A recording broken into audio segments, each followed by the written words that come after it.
Military पाठशाला में आपका स्वागत है। I am professor DN. Maurya. आज का टॉपिक है फिटमेंट फैक्टर क्या होता है और इसे कैसे कैलकुलेट करते हैं। यह टर्मिनोलॉजी 7 CPC के बाद चर्चा में आई और अभी 8 CPC के लिए भी यह चर्चा का विषय बनी हुई है। तो आइए जानते हैं फिटमेंट फैक्टर क्या होता है। फॉर एग्जाम्पल, एक सेंट्रल गवर्नमेंट एम्प्लाई जो अपने डिपार्टमेंट में लोवेस्ट लेवल पर है, उसमें सब 18 लेवल हैं और वह लेवल नंबर 1 पर है। For example, in Indian navy the lowest level होता है C2 का। C2, C1 leading semen and at the top admiral और चीफ ऑफ नेवल स्टाफ। सो वो एम्प्लाई लोवेस्ट लेवल में है और वहाँ पर उसका पे जो है, बेसिक पे जो 10 साल पहले वो डिसाइड किया गया था कि 10,000 रुपीज़ होगा।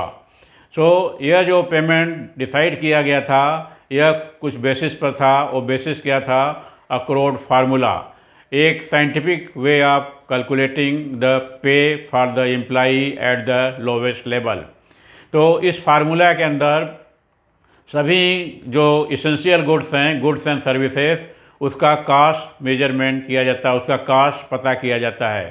तो जो कास्ट अराइव होता है वो उसको लोवेस्ट लेवल पर डालते हैं और उसको बोलते हैं यह एम्प्लाई का पे होगा एट द लोवेस्ट लेवल।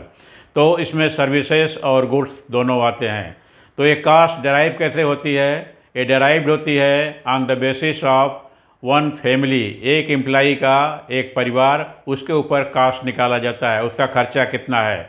तो परिवार में लिया जाता है, एम्प्लाई होगा, उसकी वाइफ होगी और 2 बच्चे होंगे जिनकी उम्र 14 साल से कम होगी। तो इसको 3 कंजम्पशन यूनिट माना जाता है।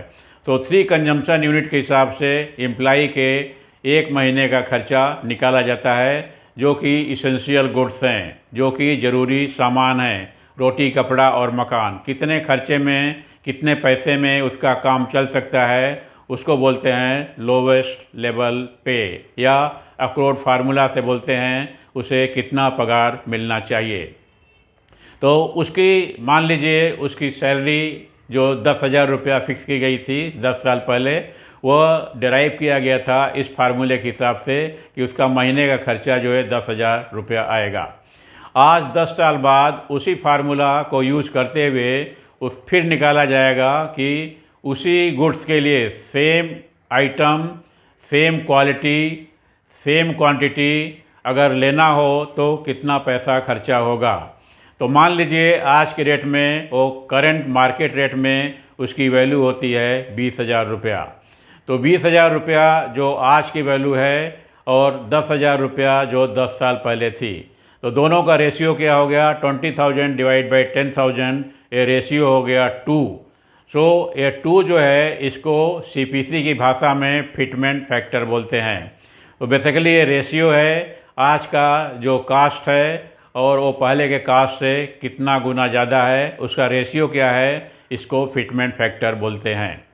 तो लेट अस से आज जब 20,000 कास्ट आ रहा है, तो जो एम्प्लाई को पहले 10,000 रुपया मिलता था, उसको DA वगैरह मिला के आज के दिन में 15,000 रुपीज़ मिलता है। तो 15,000 से बढ़ाकर आपका पे 20,000 किया जाता है। तो कितना इंक्रीमेंट हुआ, कितना हाइक हुआ? 20,000 माइनस 15,000 इक्वल टू 5,000। तो 5,000 रुपीज़ आपकी पर मंथ हाइक हुई। परसेंटेज में कितना हुआ? परसेंटेज में हाइक होगा 5,000 डिवाइड बाई 15,000 इंटू 100, सो 33.3%, 1/3। इसका मतलब आपको 33.3% का हाइक मिला। तो यह फिटमेंट फैक्टर और हाइक दोनों यहाँ से कैलकुलेट हुए हैं, इसको किसी ने आपको दिया नहीं है। So fitment factor and hike, they are not considered but they are derived. ये डेराइव किए हुए फिगर हैं। यह एक कैलकुलेशन फिगर पर बेस्ड है, न कि डिसीजन मेकिंग फिगर है। गवर्नमेंट आंख मूंद कर यह डिसीजन नहीं कर सकती, न तो सेंट्रल पे कमीशन ही डिसाइड कर सकता है कि उसको कितना हाइक या कितना फिटमेंट फैक्टर मिलना चाहिए। इसका कैलकुलेशन CPC एक साइंटिफिक तरीके से अक्रोड फार्मूले के हिसाब से करेगी और फिर वहाँ से निकल कर आएगा आपका फिटमेंट फैक्टर। तो ये फिटमेंट फैक्टर आएगा, उसके बाद में इसको सबके ऊपर अप्लाई करेंगे। मतलब जितने भी लेवल हैं उसमें जो लोवेस्ट बेसिक है, स्टार्टिंग बेसिक है, उसके ऊपर इससे मल्टीप्लाई करेंगे। तो लेट अस से the lowest level basic was 10,000 multiplied by 2 become 20,000। Next level का पे था 15,000 मल्टीप्लाइड बाई 2 वो 30,000 हो जाएगा। नेक्स्ट लेवल का बेसिक पे था 20,000 मल्टीप्लाइड बाई 2 40,000 हो जाएगा। इस तरह से हर लेवल का पे जो है फिटमेंट फैक्टर के साथ मल्टीप्लाई होगा और उससे निकल कर आएगा आपका न्यू रिवाइज्ड बेसिक पे।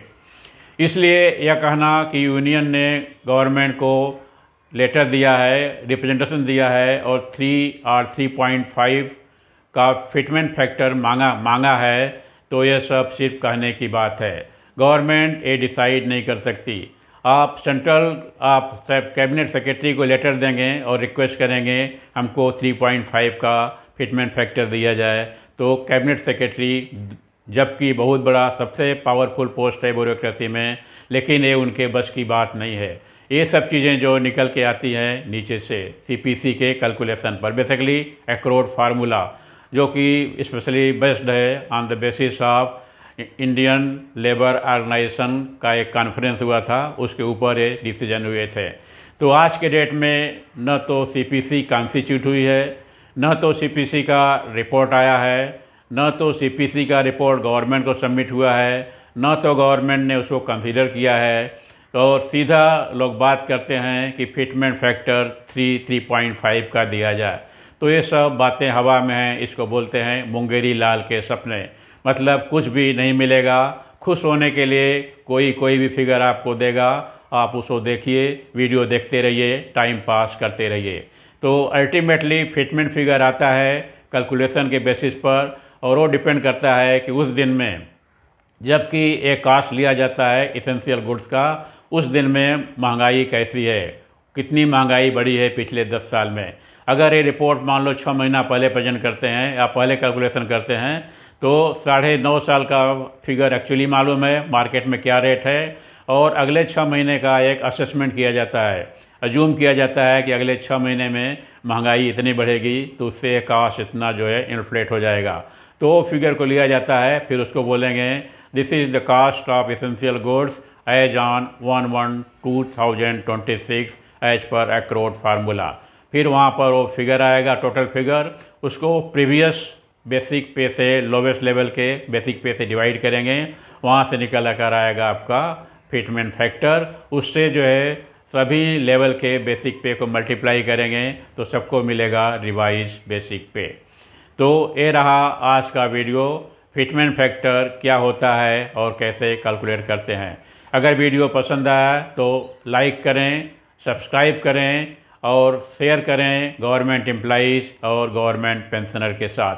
मिलते हैं अगले वीडियो में। Till then bye bye to everybody.